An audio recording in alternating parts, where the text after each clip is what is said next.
Bonjour et bienvenue aux ateliers Fleurir ses passions en couleurs. Mon nom est Nancy Hamilton et je suis démonstratrice indépendante Stampin' Up! Aujourd'hui, je veux vous présenter, et même ça fait plusieurs jours que je veux vous les présenter, je veux vous présenter les nouveaux marqueurs Mariabilité de Stampin' Up! Qui est un peu leur version décopique pour ceux et celles qui connaissent ces crayons à colorier-là, ces crayons feutres. En fait, ce sont des crayons à base d'alcool qui nous permettent de venir colorier et de faire de beaux dégradés de couleurs, vraiment génial. Je suis vraiment emballée par ces nouveaux marqueurs-là et surtout qui permet de colorier sans avoir de traces de marques de crayon, là, de démarcation entre les couleurs pour faire les beaux dégradés qu'on veut faire. Donc évidemment, moi en tant que démonstratrice, j'ai pu avoir en précommande 6 couleurs de marqueurs qui étaient disponibles. Et il va y avoir là, dans le nouveau catalogue 6 autres couleurs de disponibles, donc 12 couleurs de base de Stampin' Up! Qui seront disponibles pour les mariabilités. Malheureusement, pour l'instant, même si le catalogue est maintenant sorti, en tant que cliente, vous ne pourrez pas les commander tout de suite. Il va falloir attendre à la fin juin, début juillet pour avoir accès aux marqueurs mariabilité. Stampin' Up! Attend d'avoir suffisamment de stock pour pouvoir suffire à la demande, malheureusement. Mais vous pouvez venir chez moi à l'atelier pour les essayer en attendant. Donc, je vous les présente, les 6 couleurs de base que j'ai.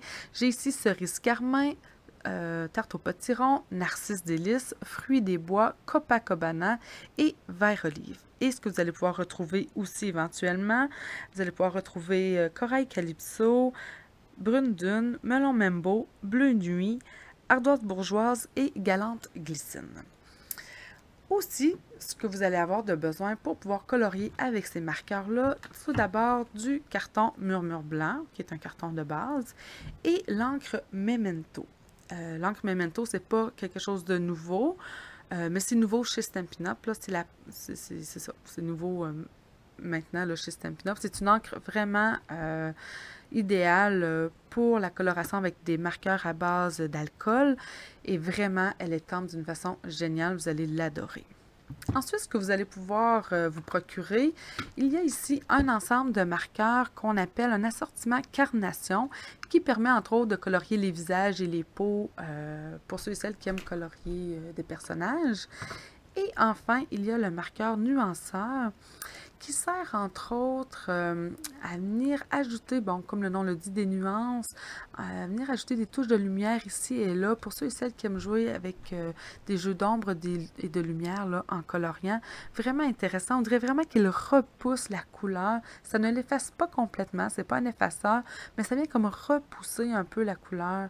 Vraiment génial. Je vais vous le présenter un peu plus en détail lors d'une prochaine vidéo. Enfin, je vais vous les présenter vraiment en coloriant pour vous montrer les différents dégradés que ça peut faire. Et avant ça, je veux vous montrer aussi que, comme les marqueurs originaux de Stampin' Up!, il y a 2 pointes au marqueur. Donc, une pointe fine et une pointe pinceau. Personnellement, je n'ai pas utilisé beaucoup la pointe pinceau jusqu'à présent. J'ai surtout utilisé la pointe fine, qui va vraiment très bien. Et là, vous voyez aussi que le marqueur, il a une forme rectangulaire. Donc, le bouchon, il faut faire attention. Si j'essaie de le fermer comme ça ne fonctionnera pas. Je risque même de briser ma pointe, surtout la pointe pinceau. Donc, il faut prendre le temps de bien positionner notre bouchon. Il y a ici les 3 petits points, le relief que vous pouvez ressentir là, pour nous aider à s'assurer qu'on est du bon côté. Et évidemment, il faut entendre un clic quand on les referme. Comme ça. Le pourquoi des marqueurs rectangulaires, en fait, c'est surtout pour les éviter de rouler sur notre table de travail. Donc, c'est quand même une belle petite pensée là, de les faire de cette façon-là. Donc, sans plus tarder, je commence. Ici, cerise carmin. Stampin' Up! Nous conseille de commencer par la couleur la plus foncée et d'aller vers le plus pâle pour faire notre dégradé. Ça peut sembler surprenant à la base, mais franchement, pour avoir essayé les 2 méthodes, c'est-à-dire partir du plus pâle au plus foncé et du plus foncé au plus pâle, vraiment, je préfère quand même de partir du plus foncé au plus pâle. C'est un petit peu plus facile et ça utilise un petit peu moins d'encre. Je vous le présenterai dans une autre vidéo aussi. Donc, la façon qu'on fait, souvent, les gens vont y aller avec des mouvements circulaires, mais je voudrais que ce n'est pas obligatoire. Donc ça, c'est le foncé. Ensuite, j'y vais avec le moyen. Et là, si je fais juste les utiliser comme ça, je ne sais pas si vous voyez, mais évidemment, là, il y a quand même une bonne démarcation. Donc, pour pouvoir arriver à pas trop de démarcation, le but, c'est de les mélanger ensemble afin qu'elles se marient. D'où le nom mariabilité, j'imagine, là. C'est de marier les couleurs entre elles. Et là, vous voyez que vraiment, ma démarcation de crayon, là, elle apparaît pratiquement plus. Et là, encore une fois, je vais aller remélanger avec ma couleur claire dans mes autres couleurs. Et vraiment, j'ai un superbe de dégradé de couleurs. Là, évidemment, c'est juste posé comme ça, mais imaginez sur un dessin, vraiment, ça fait vraiment de beaux dégradés. Donc, voici pour le cerise carmin. Maintenant, le tarte au potiron. Donc, le foncé.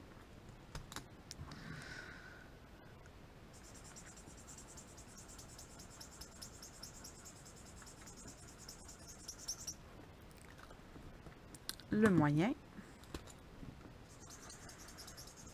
Et là, vous voyez, je vais revenir dans mon autre couleur. Et je ne crois pas que vous pouvez vraiment le voir dans la vidéo à l'écran, mais moi, je vois vraiment que le orange moyen est venu se mélanger dans mon foncé et il apparaît dans mon autre couleur. Et voilà. Et je vous dirais aussi de laisser le temps. Des fois, on colore, mais laissez le temps d'agir un peu vos crayons aussi. En séchant, ils continuent de travailler, on dirait, ensemble et à se mélanger. Maintenant, le narcisse délice. Donc, encore une fois, je commence par le foncé. Et une autre chose que j'ai lue sur les forums de Stampin' Up, en fait, c'est conseiller fortement aux gens de faire attention en ouvrant les crayons, de s'assurer de ne pas être au-dessus de leur plan de travail où ils colorent, parce que c'est arrivé à certaines, moi ça m'est pas arrivé vraiment, mais c'est arrivé d'avoir des petites éclaboussures en ouvrant le crayon. Donc, je vous le dis tout de suite, là, quand vous allez les essayer, de faire attention. Et enfin, le clair. Donc, encore une fois, je retourne mélanger. Puis, je retourne même, moi, là, dans ma couleur foncée pour vraiment atténuer, les démarcations, puis avoir un beau dégradé. Mais si vous voulez avoir une démarcation plus marquée, bien évidemment, mélanger un petit peu moins et laisser plus de couleurs je dirais, différentes là, entre elles pour avoir des dégradés plus marqués. Maintenant, le vert olive. Et là, il y a une chose que j'aime beaucoup aussi, c'est que c'est vert olive, mais vous voyez que cette couleur-là ressemble quand même beaucoup à artichaut et même à la nouvelle couleur qui est mousse douce. Donc, ça nous permet vraiment de venir jouer avec les autres couleurs de Stampin' Up. Alors ici, on a le moyen qui ressemble un petit peu plus au vert olive qu'on connaît. Et le pâle. Et là, ne vous fiez pas aux couleurs du bouchon parce qu'on dit my god, mais là, c'est très très pâle. Mais non, non, regardez. C'est pas si tant pire. Donc, ne vous fiez pas à la couleur du bouchon. Alors, voici pour le vert olive. Maintenant, le Copacabana, qui était peut-être la couleur la plus difficile un peu à mélanger, dans le sens que il y a une grande démarcation entre le pâle et le foncé. Vous allez voir, je vais vous le montrer. Donc là, je viens d'appliquer le foncé, le moyen. Vous voyez qu'il y a quand même un petit peu plus de vert dans celui-là. Là, je vais les mélanger, ça va très très bien. Quand j'arrive à la couleur pâle, il y a vraiment une bonne démarcation. Regardez. Est-ce que vous voyez? Je vais vous l'approcher. Vous voyez qu'il y a vraiment une bonne démarcation entre les couleurs. Donc là, vraiment, c'est important de venir mélanger nos couleurs entre elles pour atténuer cette démarcation-là. Mais une fois, quand on fait ce processus-là, alors là, vraiment, la démarcation disparaît et ça fait vraiment très joli. Et là, encore une fois, je vous le dis, là, je fais juste une démarcation comme ça, mais quand on colore à l'intérieur d'un dessin, c'est vraiment très beau. Et enfin, le fruit des bois. Et là, vraiment, celui-là, il ne faut vraiment pas se fier à la couleur de bouchon, parce que ça ne ressemble pas à fruit des bois. Ça ressemble plus à un genre de fuchsia. Mais quand on l'applique, Oui, là, on voit que mais, ça ressemble pas du tout à la couleur de bouchon. Alors, le foncé, le moyen.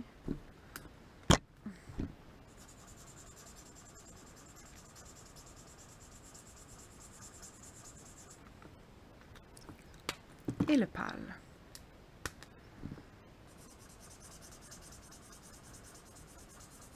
Et voilà. Donc,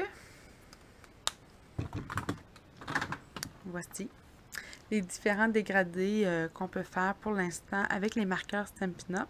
Vraiment, moi, je suis vraiment emballée par ces nouveaux marqueurs-là. Je vais vous présenter dans une prochaine vidéo comment les utiliser sur un projet en tant que tel. Je peux vous montrer un petit peu ici, là, tout de suite. J'ai fait des fleurs.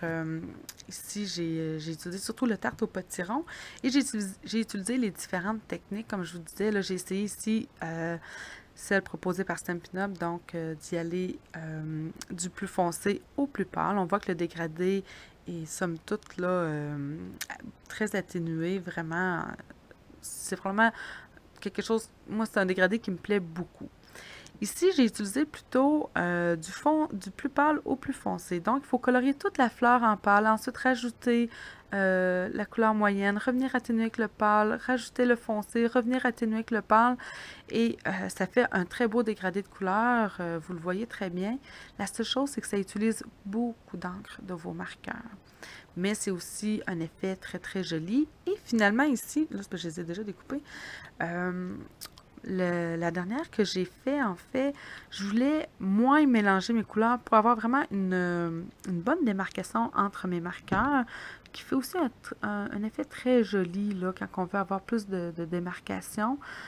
Donc, c'était vraiment là, je suis allée du plus foncé au plus pâle, mais je suis venue rajouter là, du moyen un peu ici et là pour accentuer à ce moment-là mes couleurs là, entre elles, puis avoir moins de nuances. Là. Pour moi, il est plus accentué sur cette fleur-là. Alors voilà, c'était ma présentation pour les marqueurs marquabilité dans un premier temps. Je vais revenir faire une vidéo pour vous présenter un projet là, à faire et colorier vraiment à l'intérieur ici les fleurs. Alors voilà, j'espère que ça vous a plu. Si vous avez des questions, n'hésitez pas à me les poser ou à me laisser des commentaires sur mon blog. Merci, au revoir et à bientôt!